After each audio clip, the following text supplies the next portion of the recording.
What's up, y'all? It's Dave Life, Chitown in this podcast, only on DaveLifeTV. Today we have two special guests in the building. We're going to start off with the man of the hour up top. Introduce yourself, brother. Give us your name, give us who you are, and give us your information like you used to. What's going on, peoples? Z-Flo, Z-Flo, creator of the Black People song, White People song, and the other people songs.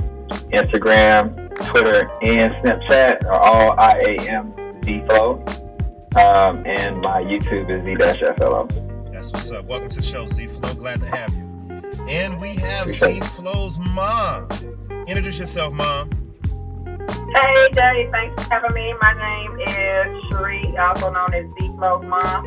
I'm on Instagram as Luxury Look, like my name, L-U-X, Cherie, S-H-E-R-E, Look, and the same on Facebook as well. Good to have you guys. So, the reason we have you on the show is because I hear that, Zach, you have a story to tell.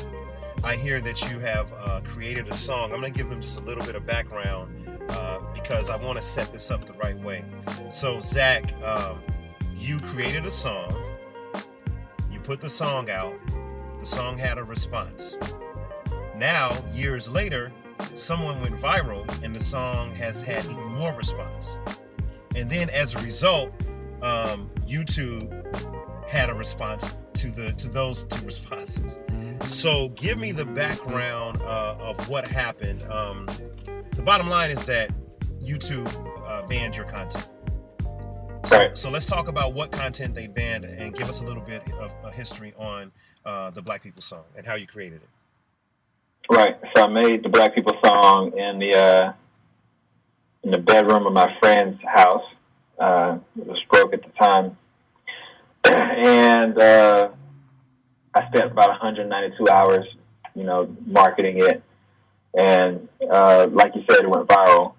And just, it's been out for like 5 years, gained like over 50 million views in that 4 or 5 year period. But just recently, this girl went on Facebook Live and she asked Alexa, play Black People music. Oh, wait, my Alexa's trying to talk to me. Let me stop it. So this young lady goes on Facebook Live and says, Alexa, play Black People music. And then what happens? Yeah, so she tells the audience on Facebook Live, we're going to listen to this together. And it plays my song. It plays the Black People song. Okay. And that caused a lot of ruckus. The video went viral, was shared like over 50,000 times in just a week. And it has, I think now currently it's over 2 million views. It hasn't even been a month yet. Now this is the second time it went viral. Let me jump in, correct? Right. So when you created the song originally in what, 2014?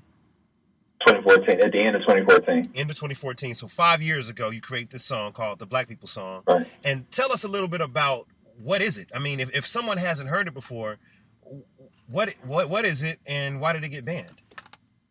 Yeah, the Black People song is it's the first of a series of songs, part of an album I created called No Offense, where I satirically play on stereotypes. I take all the stereotypes of whatever race the song is about, and I put it all into a satirical, comical song. And what it's supposed to do is basically either offend you if you are that race, or make you laugh if you are not that race.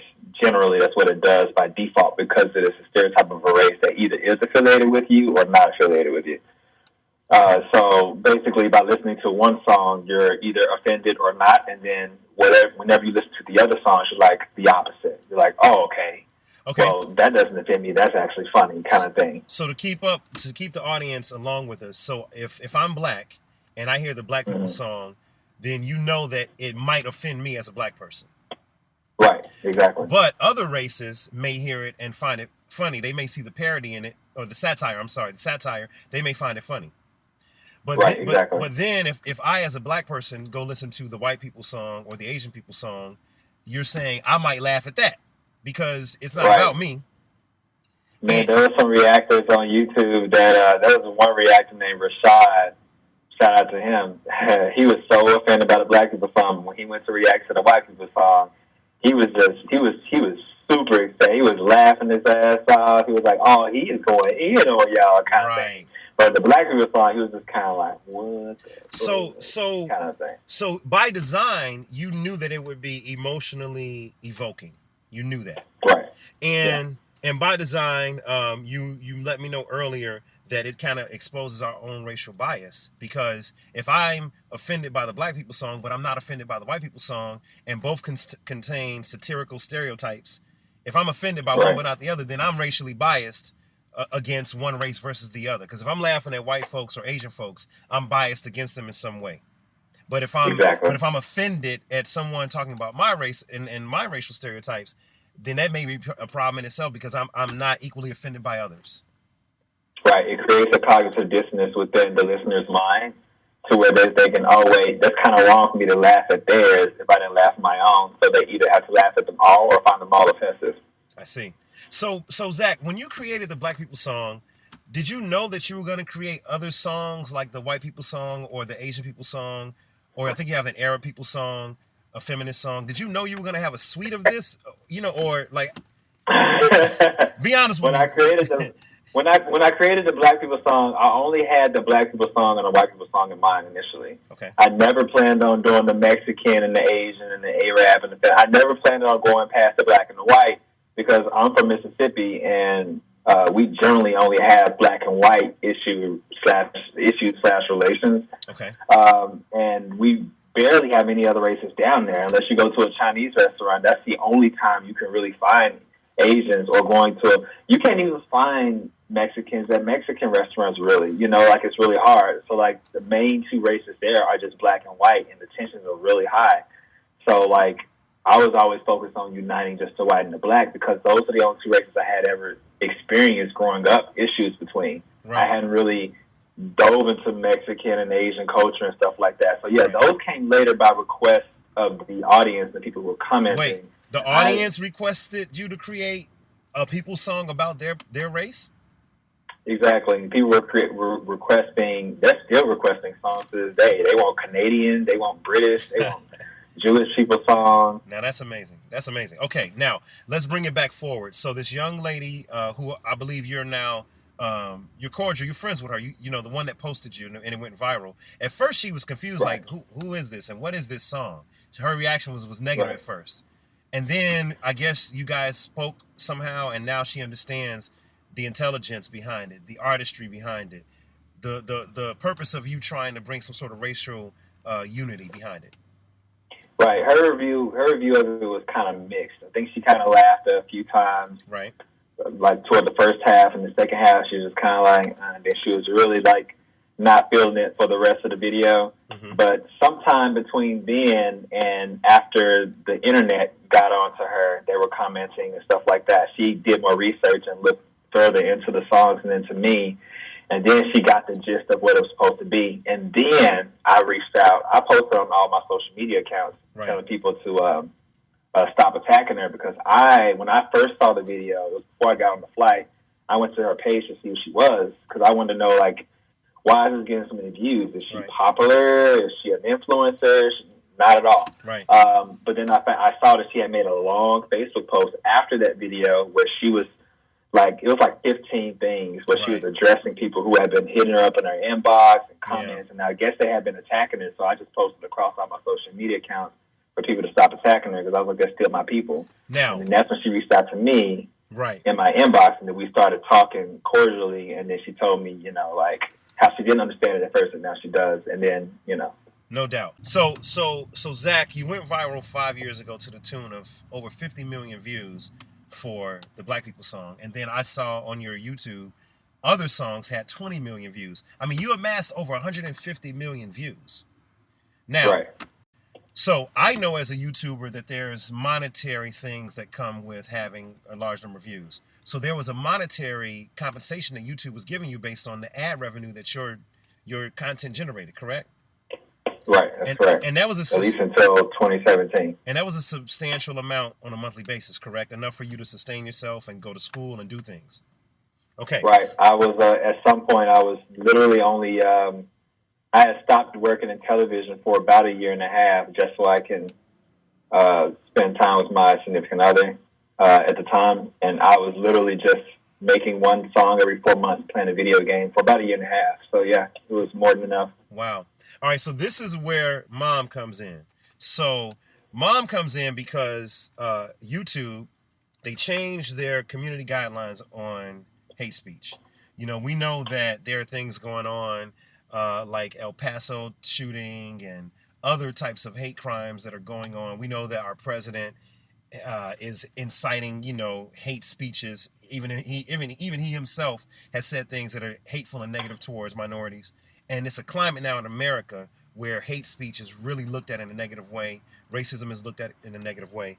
And I did some research and found that YouTube changed their community guidelines on hate speech. I think it was earlier this year. And as a result, the Black People song, at least the version that you put up, has been taken down. Now, there are other versions that may be out there where people have posted it without the original video that you had, and those audio versions are still up. But the video version that you had with the graphics and everything like that, the original vision that you had, which caused such an uproar, has been taken down. And so your mom, being your manager, reached out and said, we have to get this story out. And she reached out to DaveLifeTV. And that's how I heard about it. So, Mom, how do you feel, Cherie, with YouTube, I guess, censoring, if you will, your son's content after 5 years of it being up and of it being monetized, 4 years of it being monetized pretty much? How do you feel being a mom and a manager about, you know, this being taken down? Because you reached out and you were pretty outraged, correct? That's correct. So I can tell you right now that I wasn't very, very happy about it. I think at first I probably had a lot of choice words I probably choose not to repeat right now. But with that, with him being demonetized, how you are going to demonetize it? But guess what? Observation is, you know, when you're removing the advertisements off of the video. The advertisements were still there. So, you know, someone still advertising across it.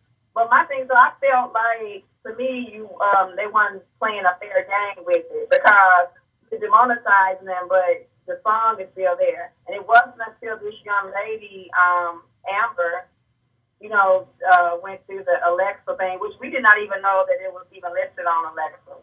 Correct. But that was pretty neat. So, but with that being said, my issue was it wasn't until it became a big uproar because people started asking Alexa and Siri and Google Play. They started asking a lot of the different platforms to play the song just to see. So, of course, it brought exposure back to him. But my thing was, I think you take it out 5 years later. So my main anger behind it is the fact you just took it down because of the controversy. You didn't even listen to the whole song to say it was really a hate speech song because it's not a hate speech song.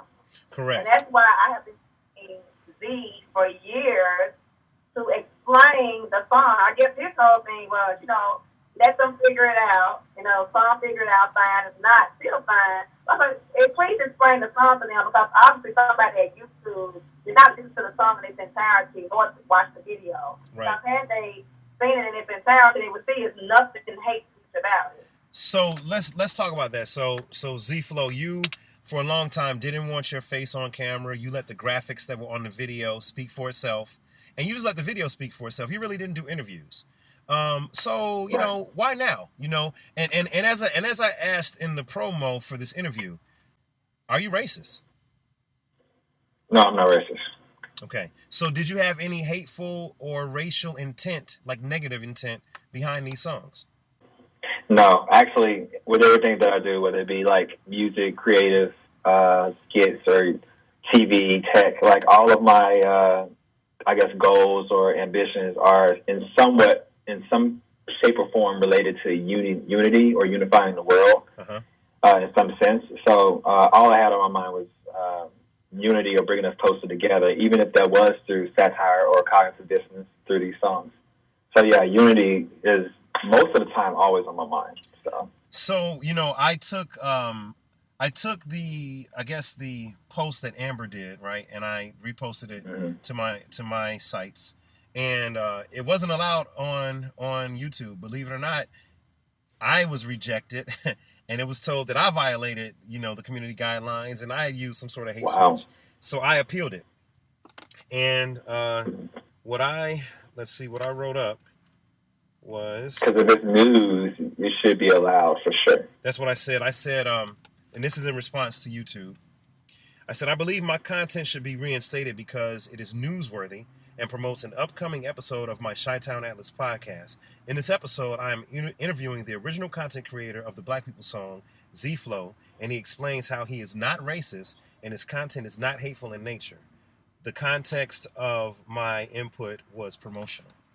So I said that I'm still waiting to hear back from YouTube, but in investigating their policies, here's what I found out. I think what they're claiming about the Black People song, and maybe even about the version that I put up, is that it uses stereotypes that incite or promote hatred or bias. And I think they may have an issue with the graphics, because they talk about in their policy, if you classify a group as an animal, or if you classify a group in a negative way. And I know in some of the graphics you were playing on those stereotypes. So if Black people were considered monkeys, there was a monkey there. Now, I know you weren't calling Black people monkeys, but the imagery is there, and I think YouTube is keying in on that, and I think that's what YouTube is calling, insensitivity and using stereotypes. So did you try to appeal that? Did you try to appeal your post being taken down, and if so, what happened? I tried to appeal it. It was rejected the same day. Okay. So it's like they urgently didn't want the video up for, like, they knew, like, no, we're not giving this video a second chance, because that same exact day is probably within moments. Like, it didn't even take a whole sun up to sundown, I don't believe. But when they pointed out the reason, it was because of their hate speech policy. So I was like, okay, maybe it was something I said, like it was everything. I'm trying to remember exactly what they pinpointed it to, but whatever they pinpointed it to, that's within the hate speech section, was so petty. Yeah. It wasn't anything dealing with language. It wasn't anything dealing with imagery. It was dealing. I'm trying to remember what it was dealing with. It was something that was just like, really, like that was the reason. Here are their categories: age, caste, disability, ethnicity, gender identity and expression, nationality, race, immigration status, religion, sex or gender, sexual orientation, victims of a major violent event and their kin, or your veteran status. That is direct violation. And then the other things that are other types of content are dehumanizing individuals or groups, praise or glorifying violence, using racial, ethnic, or religious slurs, using stereotypes. That's what it was. I think it was that one. I think it was like glorifying violence. And I was like, I'm going to pull it up right now on my computer, just to be sure. But I want to say that was the one, glorifying violence. And I was like, how in the world did I ever do that? So while you look that up, let me go back to Cherie for a second. So Cherie, do you feel that your son, do you feel that Z-Flo is being singled out? Or do you feel that maybe it's a greater change in the climate of America, that people are so sensitive that that even a satire is going to cross the line now? So this is my issue. My issue is if that's really the case, he has 5 other songs out there, right? So if that was the case, then why wasn't all of them banned? I feel like this particular song was banned because of the exposure he received and the backlash at that particular time, because of the young lady who basically, requested at Alexa. Right. And I don't know who all got involved and who made a decision, but 5 years ago when it was demonetized, it seemed like it would have been banned then, if that makes sense. Correct. Because obviously somebody had to listen to them or deem them not worthy of him receiving a revenue stream. So I feel like it was all because of the backlash. And so my thing is, you trying to say it's hate speech and trying to say he's racist. My issue is, are you really trying to say he's racist, or who really racist? Are you really trying to keep his money from him? Are you really trying to, because guess what? To me, as a mother, you're making him seem more racist, because now you're taking down a Black people song, which he has every right to speak on his Right. Now we have the other ones up, and it seems like he's being racist now Right. because the other people's songs are up. Yeah, I see what you mean. So it's almost an oxymoron that they would take down the black people song that was written by a black person, but you would leave up the Asian song or the white people song or the feminist song that was written by a black male. It almost seems like counterintuitive. To me, it's because it's not getting the exposure. Like he did a feminist people song, which I was shocked he did that song. But especially, and this was done like after the Me Too movement, so I was like, OMG, like this is about to be crazy. But you have a lot of feminists that was like, I endorse this, I like this. But see, that's the thing. These days, people just don't learn to laugh at stuff. I mean, they don't learn to laugh at certain things. It's not even that serious, number one. Two, it was like you say, it was satire. Three, if they looked at the whole entire video in its entirety, meaning the black people song, if anyone that goes back that wanted to send him the hate mail and threaten his life and all that, if you look at the entire song, the song has on there curing racism one laugh at a time. That's true. And it also changes the face. It changes the face from showing a black person's face throughout the song that's eating the chicken and single parent home and all that. It changes into a white person's face. So close to the end, it says it shows a black person's face equal white person's face, and it says we are all equal. Listen to the entire song instead of trying to be in an uproar. They realize it told a story. Correct. All right, we're back. It said how your content. Go ahead, Zach. Go ahead. We're back. Go ahead and finish what you were going to say. It said how your content violated the policy. Content glorifying or inciting violence against another person or group of people is not allowed on YouTube. We also don't allow any content that encourages hatred of another person or group of people based on their membership in a protected group. We review educational, documentary, artistic, and scientific content on a case-by-case basis. Limited exceptions are made for content with sufficient and appropriate context and where the purpose of the posting is clear. All right, so they're saying that your content incites hatred in some manner against a protected group. And here's the thing, if you say black people, swing on trees or whatever, right? I think even as a parody, they're taking that statement literally, and they're saying you're encouraging people to believe this. They're not taking to the fact that it's actually a parody, that you're actually trying to ease tension, ease racism one laugh at a time. And some of that stuff might be the algorithm picking up on it. Some of it might be a human being checking on it. But I think it's kind of indicative on the climate that we're in America, you guys. I really do. I was shocked that a promotional video promoting an interview was called hate speech. But then I realized they're probably just looking at the algorithm. They hear the song, they see the imagery, and they're thinking, okay, he's promoting, hatred. Now, I want to bring up something that's important, you guys. We're going to close out the interview here in a second. But I want to bring up something that's important. There is a case that's going on right now in the Supreme Court. It's actually going to happen on November 13th.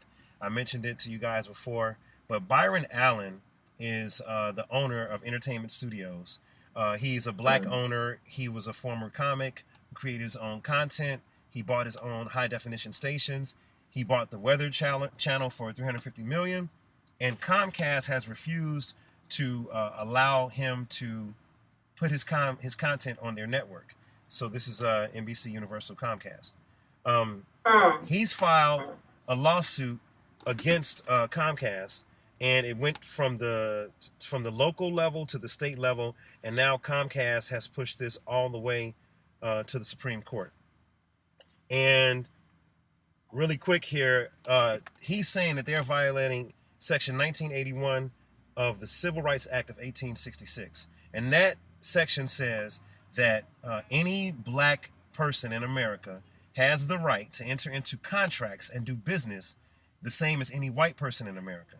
And what Byron Allen is saying is that his entertainment studios is not being allowed to do business with Comcast and this huge conglomerate because he's black. And they're saying, oh no, it's because of all these other things. He's like, but that's not true, because other people that have those same hangups that are white are being allowed to do business. But you're not doing business with Byron Allen's entertainment studios. I think it's super, super important that we talk about two things: black content providers, because Z-Flo, you are an independent artist, you are black, and you're a content producer and provider. Same as Byron Allen, same as Dave Life. You know, this is very important. If we are being censored because we are black, then it's a problem and we need to speak out. Now, if the climate has changed and you just can't use anything related to hate speech or even in a satirical standpoint, okay, then that's cool. Then they need to make sure that they censor everyone and censor all your songs and not just the black people song. They need to be fair, and they need to demonetize everyone. Because I think you mentioned to me before that corporate sponsors were complaining to YouTube about questionable content, and they didn't want their videos, their ads being put on questionable content. So YouTube did a sweep, and correct me if I'm wrong, YouTube did a sweep, and anything that was remotely questionable, they demonetized it. Right. And that happened to you in 2017, correct? Yep. And then did they also remonetize and kind of put you back on for a while, and then it came back off? Not really. They when they finally restored the monetization about 8-9 months later, it was partial monetization. So it's basically any creator, the advertisers who are purchasing the ad space over the videos, right, they have to check a box to opt in to advertise over explicit content, which most people just don't do. So like the amount I was making before, I was making like a 10th to like a 20th of that original amount, which is nowhere near, what it used to be, So they reduced your income, your ad revenue income by 90%. You were getting 10% of what you were getting before. Correct, 5 to 10%, and I mean, technically, consequently, they reduced their revenue on those videos too because they take a cut of that as well. So so Mom, it sounds like they did reduce their cut, but what you were saying was they still had ads up at one point on the Black People song. So if you're gonna demonetize it, then why are there ads? When they demonetized in 2017, there were no ads on it. Okay, but when they brought it back, when they brought it back, the ads came back. And the same companies that were advertised on it before, like KFC, was very belligerent on making sure that it was still advertised over the Black People song. So that stayed there. But, most of the other advertisers left. They bounced. They were just like, okay, cool, But I did want to point out how you mentioned, about how America is becoming more sensitive. Correct. To, I guess, like content like mine. I don't think that's really the case. I think that we're more exposed because of the internet. We're able to see it better and see it a lot more easily than we used to. Uh-huh. Back when people were more offended by things, we couldn't see them tweeting or posting or reacting about it because we didn't have Instagram or Facebook or Twitter or YouTube and stuff like that. We couldn't see it. And now, because the attention on those platforms now exist and because the attention has grown exponentially, we can actually see it. So it feels like, oh yeah, now all of a sudden people are being sensitive, but it's actually revealing what has already been there. I think ultimately we're still becoming closer to each other. And, like the people who are sensitive, they're learning because of the internet, they're learning not to be sensitive because, I mean, obviously you see on the internet, people have to take a lot of heat, a lot of backlash all the time.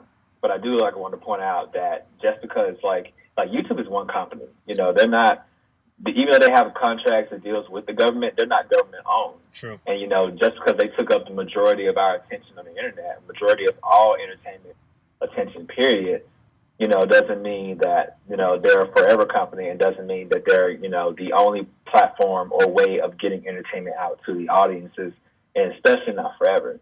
I don't, when they, just because they make a decision politically because of their investors and the way they do things over there to mark out my video and stuff like that, blah, blah, I don't see that as a, reflective of the country. I see that as a reflection of Alphabet and YouTube and anybody else under that company's umbrella. I see.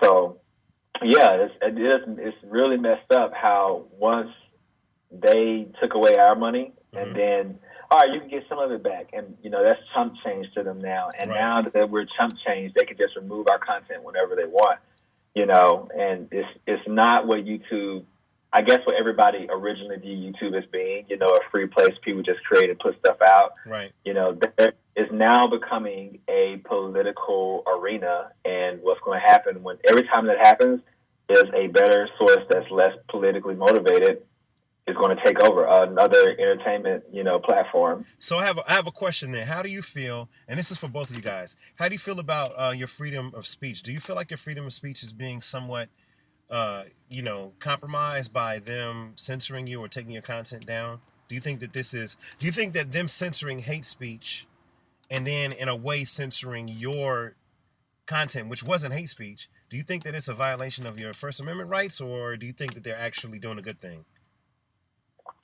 Definitely not doing a good thing. I do think I do think it's a violation of my freedom of speech, but not in a sense that could be like proven in court, because Right. I signed the terms of service, you know, saying that they could do whatever the hell they want. Right. They can take down my content at their discretion. Right. You know, so ultimately on a legal standpoint, you know, I'm at a loss.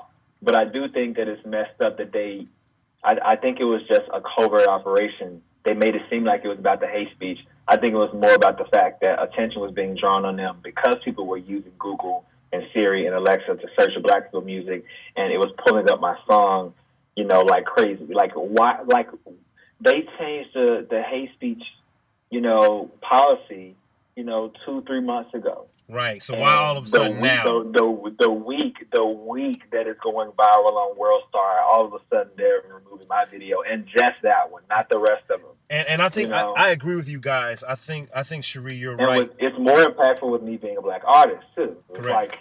Like it's my race. Like, Correct. I just take down my videos on my own race. Right. You know? I think it's a few things here. Number one, I think that Cherie, you're correct. The backlash is what brought it down. Z-Flo, you're absolutely right. So the backlash kicked up dust with the sponsors. Clearly, Amazon heard about it because they took your song off of Alexa. Clearly, right? And then Google and YouTube heard about it, and they did the same. Probably Siri as well with Apple.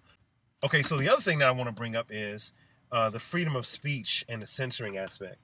I think what's important here is there are sites out there that are completely unpoliced, like 8chan. 8chan is a site that is completely full of white supremacy. It's full of hate. When the New Zealand attacks occurred, they showed the video on 8chan. You know, when the El Paso attacks occurred, they showed the video of people dying. Like 8chan to me should be outlawed. So I do. 4chan is close along those lines as well. Okay, so 4chan as well. So I believe that the internet does need to be policed. I really do. I don't want to see a Black person, an independent Black artist, censored. I don't want to see Black people censored. I don't want to see minorities censored. I don't want to see intelligent speech and discussion around things like race and hate and religion. I don't want that stuff being censored, because the people should be allowed to speak. And I think that YouTube, you know, Google, Alphabet, Apple, Amazon, I think these large corporations need a better way of policing and reviewing individual content. And I know that they use algorithms, and I know it's probably hard to do, but they got to figure out a better way. Like, if you appeal, then they should have a group of humans really review this and look at it and ensure that the intent was not hateful. And if it wasn't, and make sure that some of those people reviewing it are Black. Absolutely. But ultimately, we don't need to rely on YouTube. We can just, like, as Black people, we can create our own, you know, entertainment now, like website source. Now where we can consume and release our content as Z-Flo, we so speak. I agree, but not when Comcast won't do business with the Black owners, and that's why Byron Allen's case is so big. That's why that's huge. Fuck Comcast. Like, I mean, why can't we have a Black cast? You know what I mean? We like, can. We can. Like we can have our own networks. You know, we just need to do it. It's basically a matter of time. You know, I believe it's eventually going to happen. Like Tyler Perry just. I agree. Freaking bought our whole studio lot, and you know, like just 20 years ago, people couldn't fathom that. You know what I mean? So like, it's happening. You know, like. I agree. I just think it's a matter of time. I agree. like what I would have asked to that is I still 100% totally not. I think it's a bunch of bullshit. Excuse my French. It's a bunch of bullshit. And I just think because like right now I'm still on YouTube right now, which I haven't been on YouTube since all of this, but you go on YouTube and find that's like Justin Foxworthy. Justin Foxworthy is notorious for doing like the comedy might be a real deal, right? Okay, he can say that because he's white, and he can say the redneck jokes, and they're funny. They're really truly funny. I get it. I mean, you have a lot of comedians out there that always compare the if you hang with the black people, this is what's gonna happen. If you hang with the white folks, what happens? It's funny comedy. He just put his into a beat, to some music. Right. And to me, I feel what happened to YouTube and Alphabet, I think he just went over their head. I think he's just a little bit too intelligent for them, and what he did went extremely over their head. Yeah. Because they sit down and look at the video and analyze and study it, they'll see that he's saying everybody's equal. Right. That's all I have to say about it. Okay. So I think it's bullshit. So here's where I want to close out the interview. In closing, I definitely appreciate both of you guys being on. Anytime you guys want to talk more, we're here for you on the Chitown Atlas podcast on DaveLifeTV. I feel that the resolution, or at least the conclusion we can draw from our talk today, is number one, you are an independent artist, a black independent artist that did very well for himself. And there should be a future in your music and in your artistry, and it should not be censored.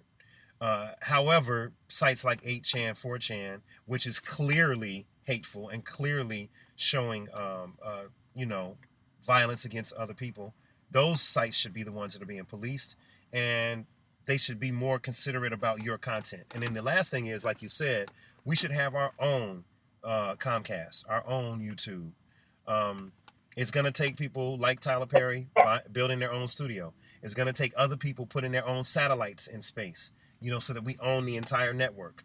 So I do think that there's a conversation to be had there. Until then, we got to keep putting out our own individual content and just make it work, man. We got to be like Byron Allen and don't let them close the door on us. Any final words, Z-Flo? Any final words, Cherie, before we go? Might be me. Might be me. What you say? He said it might be me. Me that makes the website, makes the new Black YouTube. That's what we're going to codename it for now. All I can say is the BooTube. 30-some years ago, Bill Jonathan did it with BET. Oh, Bob Johnson, yes, Bob Johnson. Bob Johnson, I'm sorry, thank you. Bob Johnson did it with BET. He did. When we weren't represented on MTV, with the exception of like Michael Jackson and all that, we weren't really represented. So look where BET is. So yeah, it can happen. So yeah. It definitely can happen. And you know what? I'm going to do a quick plug just for DaveLifeTV. I was inspired by Johnson Publishing, being from Chicago. I was inspired by Ebony, by Jet. I was inspired by Essence. I came up in a generation when black publishers were a big deal. And it hurt my heart that Ebony was sold. Ebony was sold, this year, you guys. We no longer own it. The entire catalog. Yeah, it was sad that the Johnson family had to sell it, and it hurt. I mean, even like Michael Jackson, when he owned ATV Publishing, which ended up becoming half of Sony's publishing, and when he passed away, eventually his family sold off the final 25%. I hate that happens, but we've got to own things, and we've got to hold on to it, and we've got to pass it down to our kids.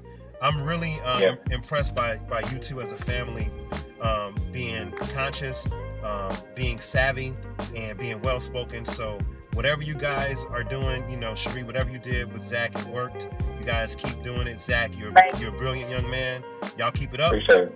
And we're here for you. So let your followers know. Follow DaveLifeTV on YouTube, on Instagram, Facebook, Twitter. And I'll let all my followers know to follow I Am Z-Flo and Luxury Look. Thank you, Dave. Shall do it. Thank you, guys. You up next. I'm up next. Hey, we here. We up now. We all Byron Allen. All right. All right, we appreciate y'all. This is Dave Life, Chitown Atlas podcast, signing off. Peace out.